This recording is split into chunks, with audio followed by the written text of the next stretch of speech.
وذلك بحضور ممثل الناتو. Chaleureusement l'Institut national d'études de stratégie globale pour son invitation et pour l'organisation de cet événement pendant ma visite en Algérie. Il s'agit de ma première visite officielle dans le pays en tant que secrétaire général adjoint pour les affaires politiques et la politique de sécurité de l'OTAN. Et je vous remercie, comme j'ai remercié vos autorités dans les divers entretiens que j'ai eus déjà, pour votre hospitalité et l'accueil que vous me réservez ici à Alger. J'espère que mes remarques pourront participer à amorcer une discussion fructueuse sur les défis en Afrique du Nord et au Moyen-Orient, ainsi que sur les actions de l'OTAN dans la région et sur la place clé de l'Algérie au sein de son dispositif de partenariat. L'Algérie est un acteur clé dans la région de l'Afrique du Nord et du Sahel et un interlocuteur incontournable sur les questions de sécurité, notamment dans le domaine du contre-terrorisme. Nous considérons l'Algérie comme un partenaire stratégique. Votre pays est également un membre actif de notre dialogue méditerranéen, dont il est membre depuis maintenant une vingtaine d'années, depuis l'an 2000, comme vous-même l'avez rappelé jusqu'il y a 2 minutes. Notre partenariat est fondé sur des objectifs et des défis communs. Les événements que connaît la région, notamment l'instabilité en Libye et au Sahel, montrent qu'il est important de renforcer notre coopération avec encore plus de détermination en faveur de la sécurité, de la stabilité et de la paix à l'échelle régionale et internationale. Nous nous félicitons du niveau de notre coopération avec l'Algérie. Votre pays a une expertise régionale considérable et nous sommes heureux de pouvoir en bénéficier, notamment à travers notre dialogue politique, la coopération pratique et nos différents échanges avec vos experts nationaux qui nous ont visités à plusieurs moments à Bruxelles. Je me réjouis aussi de l'approbation du dernier programme individuel de partenariat, le cadre dans lequel notre coopération s'insère, Algérie-OTAN, en avril 2021, qui fixe des objectifs communs tant au niveau du dialogue politique que de la coopération pratique pour les 2 prochaines années. Notre coopération touche à des domaines riches et variés, incluant la science pour la paix et la sécurité, le contre-terrorisme, la lutte contre les armes légères et de petit calibre ou encore la cyberdéfense, la participation régulière de l'Algérie aux activités de formation et d'entraînement et aux exercices proposés dans le cadre de notre menu de coopération partenariale et vice-versa sont des preuves supplémentaires de notre détermination commune à renforcer notre coopération. Dans ce cadre, je souhaite que nous établissions un dialogue politique régulier et de haut niveau, notamment à travers des visites officielles de part et d'autre et l'établissement d'un véritable dialogue stratégique entre l'Algérie et l'OTAN dans des domaines sécuritaires d'intérêt commun. Je souhaite aussi, dès que la situation Covid le permettra, nous puissions relancer nos activités de diplomatie publique en invitant des groupes de parlementaires algériens, des diplomates ou des jeunes officiers à effectuer des visites au siège de l'OTAN. Je suis sûr que votre institution a un rôle à jouer à cet égard. Nous sommes aussi ouverts à toute proposition algérienne pour l'organisation d'activités de diplomatie publique en Algérie. Je compte donc bien utiliser le mandat qui m'a été offert en tant que secrétaire général adjoint pour les affaires politiques et la politique de sécurité de l'OTAN pour pousser l'agenda sud au sein de l'Alliance avec une approche de sécurité de 360 degrés. Une approche qui peut être résumée ainsi. Nous voulons être capables d'affronter n'importe quelle menace émanant de n'importe quelle direction à tout moment. Plus particulièrement avec des menaces venant de toutes les directions, notre objectif est de dissuader le plus possible et, si nécessaire, de défendre les membres de l'Alliance contre n'importe quel adversaire étatique ou non étatique. Nous faisons face à un environnement sécuritaire complexe et en constante évolution. Nous sommes tous victimes des effets déstabilisateurs résultant de la situation dans certains pays fragiles, y compris au Sahel, à la montée de l'extrémisme violent avec des actions de groupes terroristes transnationaux affiliés à Al-Qaïda ou Daesh, au trafic illégal d'armes, de drogue et d'autres. Tous ces facteurs sont autant de menaces pour l'Afrique du Nord comme pour les pays membres de l'OTAN. Du point de vue militaire, Cette approche de 360 degrés a été notamment concrétisée par l'adoption du concept pour la dissuasion et la défense de la zone euro-atlantique, qui, pour la première fois, offre un cadre d'emploi de 360 degrés et une approche intégrée terre, air, mer, cyber et espace, les 5 domaines opérationnels. Il s'agit de la première fois que l'Alliance adopte une approche globale, holistique et de 360 degrés pour l'utilisation de notre instrument militaire. Et il est nécessaire maintenant aussi d'intégrer cette vision de 360 degrés dans l'approche politique. Un effort qui est à la base de l'initiative OTAN 2030, lancée par le secrétaire général Jens Stoltenberg en 2021 et qui sera une partie fondamentale du nouveau concept stratégique dont je vous en parlerai après. Pour le faire, pour pleinement intégrer la dimension sud à la vision stratégique de l'Alliance, nous comptons déjà avec des instruments solides qu'il faudra continuer à développer. Et sur tous ces instruments, et avec des défis sécuritaires communs, toujours plus complexes et variés, le dialogue méditerranéen, ce partenariat que nous avons créé depuis maintenant 27 ans, revêt une importance particulière. Lancé en 1994, le dialogue méditerranéen est le seul forum au sein duquel les 30 pays alliés et 7 pays de la région échangent de façon régulière. Il permet à l'Alliance et à ses partenaires d'améliorer leur compréhension commune de l'environnement sécuritaire et leur coopération face à des défis partagés. Nous continuerons à utiliser et à développer ce cadre unique de coopération qui a fait ses preuves.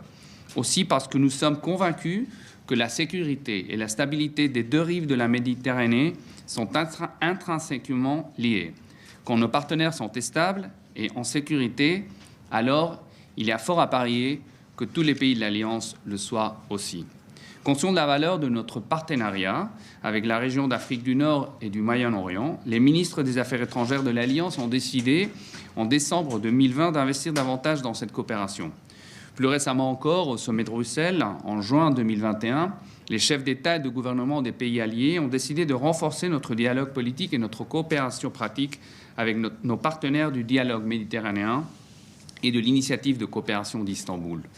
Nous travaillons à la demande de nos partenaires et en étroite collaboration avec eux à développer les capacités des institutions de défense nationale, leur permettant ainsi de mieux lutter contre les défis sécuritaires actuels. Pour ce faire, nous améliorons de façon continue la qualité de nos entraînements et formations, notamment à travers nos équipes de formation mobile. Nous accroissons la participation de nos partenariats aux exercices de l'OTAN.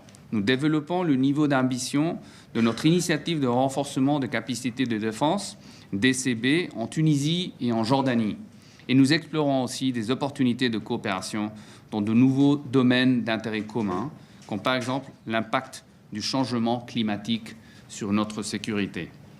Nous cherchons par ailleurs à renforcer nos activités de diplomatie publique. Mener de telles activités est absolument essentiel. Nombreux sont ceux qui ont une perception erronée de l'Alliance, de la nature de nos activités avec nos partenaires ou de notre rôle dans la région. C'est en expliquant mieux, en communiquant mieux, conjointement avec nos partenaires de la région, que nous arriverons à changer les perceptions et de fait à renforcer l'avantage de notre coopération. Pour soutenir et pour accompagner le renforcement de notre engagement avec l'Afrique du Nord et le Moyen-Orient, plusieurs structures de l'OTAN sont mobilisées. C'est le cas, par exemple, comme vous le savez, du Collège de défense de l'OTAN, basé à Rome, ou de l'axe stratégique sud de l'OTAN, le HAB, comme on l'appelle normalement, établi en 2017 comme partie intégrante du commandement des forces interarmées alliées à Naples. Permettez-moi maintenant de dire quelques mots sur 2 enjeux particulièrement importants pour vous et pour nous. La lutte contre le terrorisme et le Sahel. La lutte contre le terrorisme est d'une importance cruciale pour nos nations et celle-ci continue sur plusieurs fronts. L'OTAN y prend sa place et nous contribuons à ces efforts globaux de plusieurs façons, en analysant les derniers développements, et ce de façon continue, en continuant de nous entraîner et de nous préparer à répondre à la menace terroriste, en travaillant sur l'amélioration de nos capacités, en renforçant les liens avec nos partenaires dans ce domaine et au travers des opérations et des missions alliées dirigées par l'OTAN. Nous faisons également partie intégrante de la coalition contre Daesh et nous y contribuons notamment via les vols de nos avions AWACS. Ce sont nos systèmes de détection et de commandement aéroportés. Nous collaborons également avec nos partenaires de la région dans des domaines tels que la lutte contre les engins explosifs improvisés, la sécurité des frontières ou l'échange de renseignements, des domaines tous dans lesquels notre coopération avec l'Algérie est exemplaire. Toujours dans le domaine de la lutte contre le terrorisme, notre mission d'entraînement en Irak est un bon exemple du soutien que nous pouvons offrir à un partenaire de l'Alliance. Le but de cette mission est de permettre aux forces irakiennes de renforcer leurs institutions de défense et de sécurité pour pouvoir empêcher le retour de Daesh et ainsi stabiliser le pays. C'est une mission de conseil, à la différence d'une opération de combat.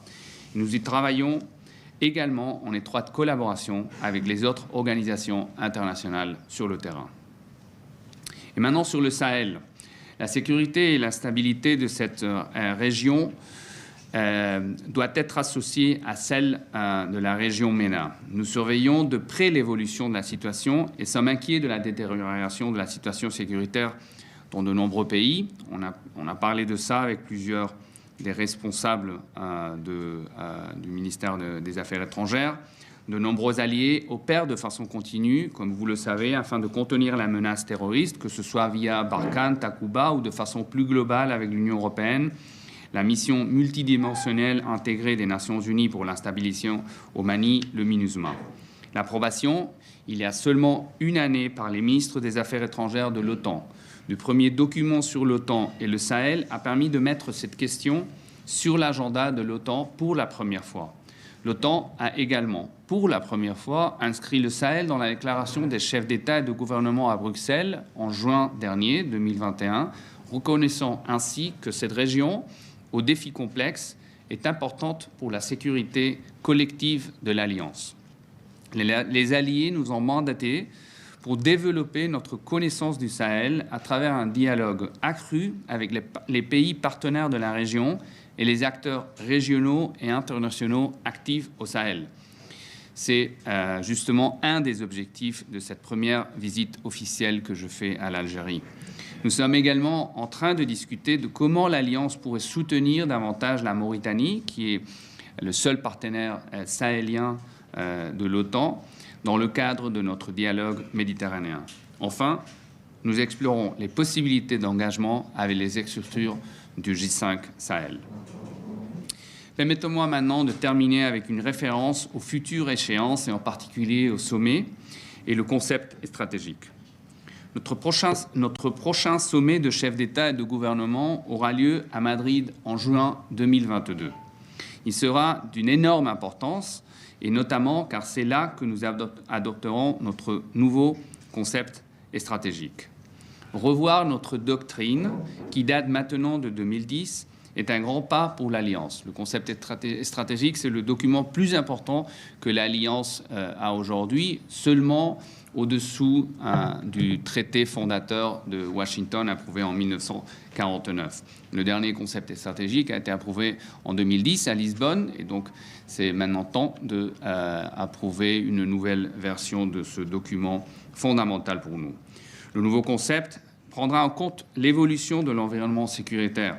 Les alliés sont d'accord sur le fait que l'OTAN doit continuer à investir dans ces trois piliers de défense collective, de gestion des crises et de sécurité coopérative, tout en continuant de s'adapter. Ceci implique d'accroître notre résilience, d'investir dans l'innovation technologique et de développer davantage la coopération avec nos partenaires, y compris ceux d'Afrique du Nord et au Moyen-Orient. Nos partenaires, et en particulier l'Algérie, seront étroitement associés à ce processus de réflexion sur le nouveau concept stratégique qu'on vient de commencer à travers une série de consultations dans les prochaines semaines qui se tiendra à Bruxelles et dans les capitales. Le nouveau concept stratégique devra être cohérent avec les objectifs de l'initiative OTAN 2030, dans laquelle je vous ai parlé avant, lancée par le secrétaire général Stoltenberg, et à savoir maintenir une alliance forte militairement. نكتفي بهذا القدر متابعينا الكرام.